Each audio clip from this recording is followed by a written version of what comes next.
Jackson was determined to change Washington and America, and he did so with lightning speed. The first major piece of legislation that he recommended and got passed was the Indian Removal Act of 1830. This act empowered Jackson to forcibly evict all the Indian tribes living east of the Mississippi River. 5 Indian nations were directly affected. Of the 5, the Cherokee tribe, located in Georgia, chose to fight the eviction in a surprising way. Instead of going on the warpath the way their fathers and grandfathers might have done, this generation of Cherokee Indians took Georgia to court. The case went all the way to the United States Supreme Court. In an historic decision, Chief Justice John Marshall ruled in favor of the Cherokee, saying they did not have to move. But Andrew Jackson thought differently. Jackson said of Marshall, he made his ruling, now let him enforce it. The result was that they were rounded up at gunpoint and forced to move.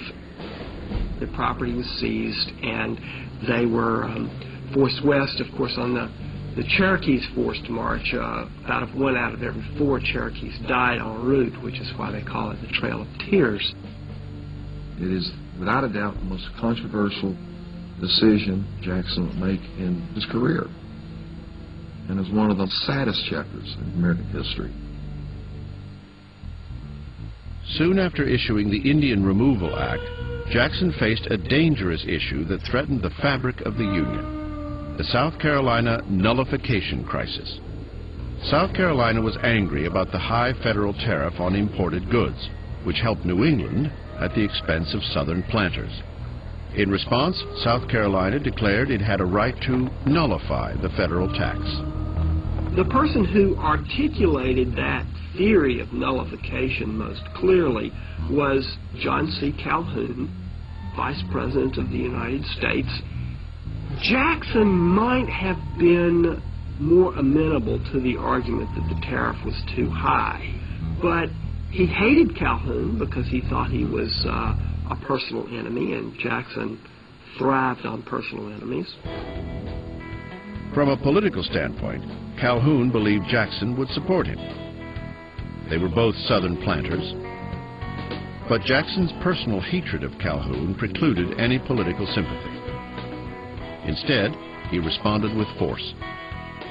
Jackson threatened to have a civil war. He threatened to raise an army, go into South Carolina, hang John C. Calhoun from the first tree. Calhoun was said to have been genuinely scared for his life. But fortunately, cooler heads prevailed. South Carolina backed down, and Congress modified the tariff. As for Jackson, he made it clear that he was the supreme leader of the nation, and that the Union was not going to fly apart under his watch.